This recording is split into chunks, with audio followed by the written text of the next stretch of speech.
Dear students, good morning. Welcome to online class. In the previous videos, I got completed tense, all the 12 tenses and revision. In this video, after completing noun in grammar, I wanted to complete pronoun, but I saw in the textbook that there was second chapter named phrases and clauses. That's why I am teaching you here phrases and clauses, though it is a very difficult chapter. But before teaching you other parts of speech, I would tell you only the introduction of phrases and clauses. You have to identify what the phrase is and what the clause is in a sentence. That will be the sufficient. Afterward, when you will complete all the parts of speech, synthesis will be started, in which clauses will be taught you in detail. Dear students, phrase माने क्या होता है? हिंदी में इसको वाक्यांश कहते हैं, और वाक्यांश का मतलब होता है एक शब्द समूह जिसका मीनिंग होता है, जिसका अर्थ होता है, लेकिन कंप्लीट मीनिंग सेंटेंस की तरह से नहीं होता है। वही डेफिनेशन लिखा हुआ है, a phrase is a group of words, एक वाक्यांश शब्द समूह होता है, हैविंग मीनिंग जिसका की अर्थ होता है, बट नॉट कंप्लीट मीनिंग, लेकिन वाक्य की तरह से इसका कंप्लीट मीनिंग नहीं होता है, केवल मीनिंग होता है। It has no subject and verb, और फ्रेज में क्या होता है? सब्जेक्ट और वर्ब नहीं होता है, केवल ग्रुप ऑफ वर्ड्स। जैसे यहाँ पर एग्जाम्पल लिखा हुआ इन द रूम, कमरे में। अब कमरे में क्या है? कमरे में मीनिंग तो है इन द रूम, लेकिन इनकम्प्लीट सेंस है। ऑन द टेबल, मेज पर क्या है? सूचना दूरी है, इनकम्प्लीट सेंस है। गेट रिड ऑफ, छुटकारा पाना, ये फ्रेजेस हैं, ये शब्द समूह हैं जिनका मीनिंग है, लेकिन इनका कंप्लीट मीनिंग नहीं। कंप्लीट मीनिंग जैसे सेंटेंस का होता है वैसे नहीं।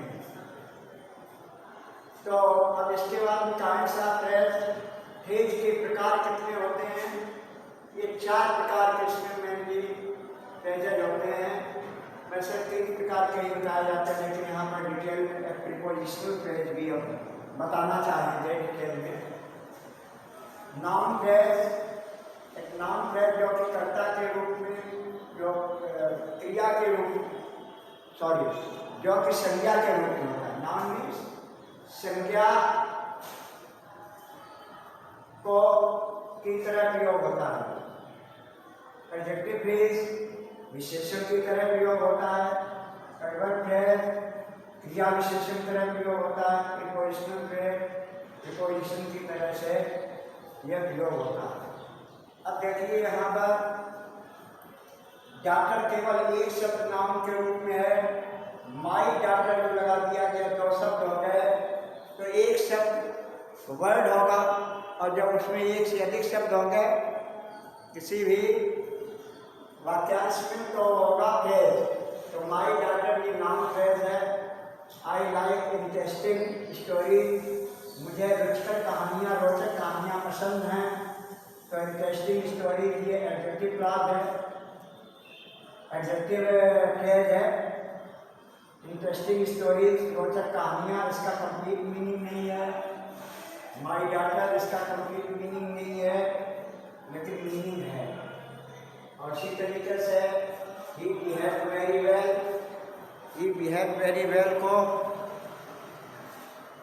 अंडरलाइन कर लेते हैं। ये एडवर्ब फ्रेज है, बहुत अच्छी तरह से।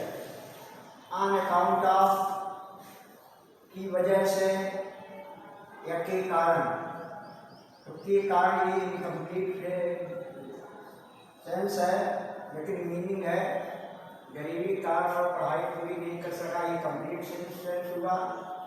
ऐसे ये सब सेंटेंस दिए गए हैं, सेंटेंस का कंप्लीट मीनिंग है, लेकिन जो अंडरलाइन पोर्शंस है ये फ्रेज हैं, ये नॉन फ्रेज, ये एडजेक्टिव फ्रेज, और ये वर्ब फ्रेज, और ये prepositional phrase.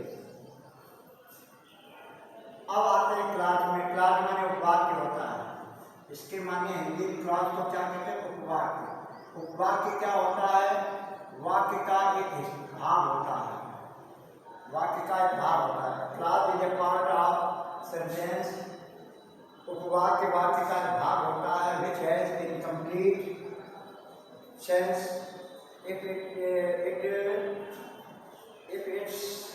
it has subordinate clause. if it has, अगर इसमें सबऑर्डिनेट क्लॉज होता है तो सबऑर्डिनेट क्लॉज का इनकम्प्लीट मीनिंग होता है, और has complete sense if it is करेंगे it is subordinate। अगर यह क्या है? subordinate clause, तो incomplete sense है, and complete sense if it is coordinate। अगर ये coordinate clause है तो ये complete sense होगा। तो coordinate clause को independent clause भी कहते हैं, और सबऑर्डिनेट क्लास को डिपेंडेंट क्लास कहते हैं। डिपेंडेंट क्लास का मतलब जैसा कि अर्थ से भी स्पष्ट होता है, निर्भर करता है, तो ये अपने मीनिंग को निर्भर करेगा किस पर? प्रिंसिपल क्लास पर, और ये अपना मीनिंग कंप्लीट करेगा। तो इसमें एग्जाम्पल से आप क्लियर करेंगे, क्लियर समझ जाएंगे। तो क्लास के कितने प्रकार होते हैं?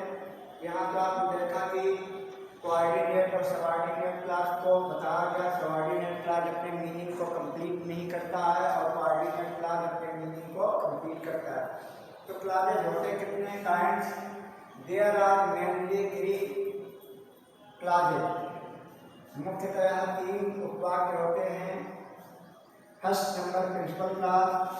आप जो ये सेंटेंस देखें, ये he secured first division because he worked hard। इसमें देखो ये फर्स्ट पार्ट है, उसने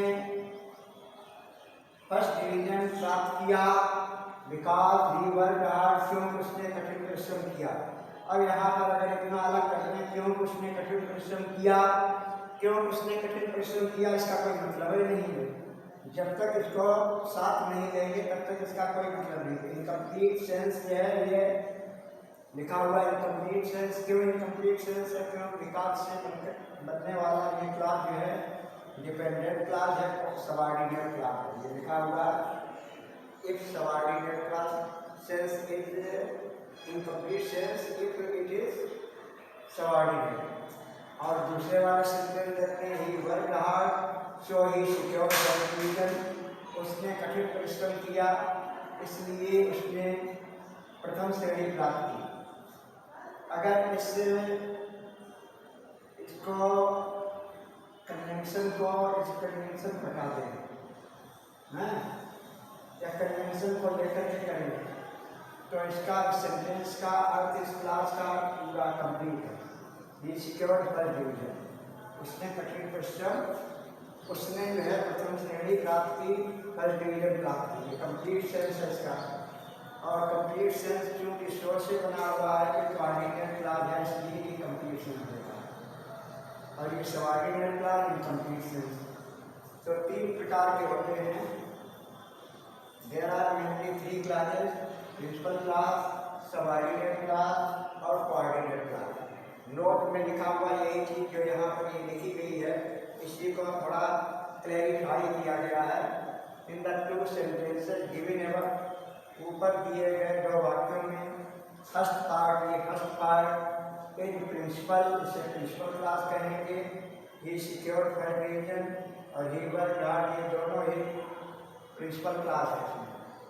और second part in first sentence, ये सेकेंड पार्ट फर्स्ट सेंटेंस में है, ये आपका सबॉर्डिनेट क्लॉज, ये सबॉर्डिनेट क्लॉज है, डिपेंडेंट क्लॉज, ये इसका मीनिंग पूरा नहीं दे पा रहा। And second part of sentence जो दूसरे वाक्य का सेकेंड पार्ट है वह कोऑर्डिनेट क्लॉज है, इसलिए इसका मीनिंग कंप्लीट है। Dear students, I hope now you must have understood the difference between phrases and clauses, and also now you would be able to identify a clause and phrase in a sentence. We will meet with new topic in the next video. Till then, goodbye. Have a nice day.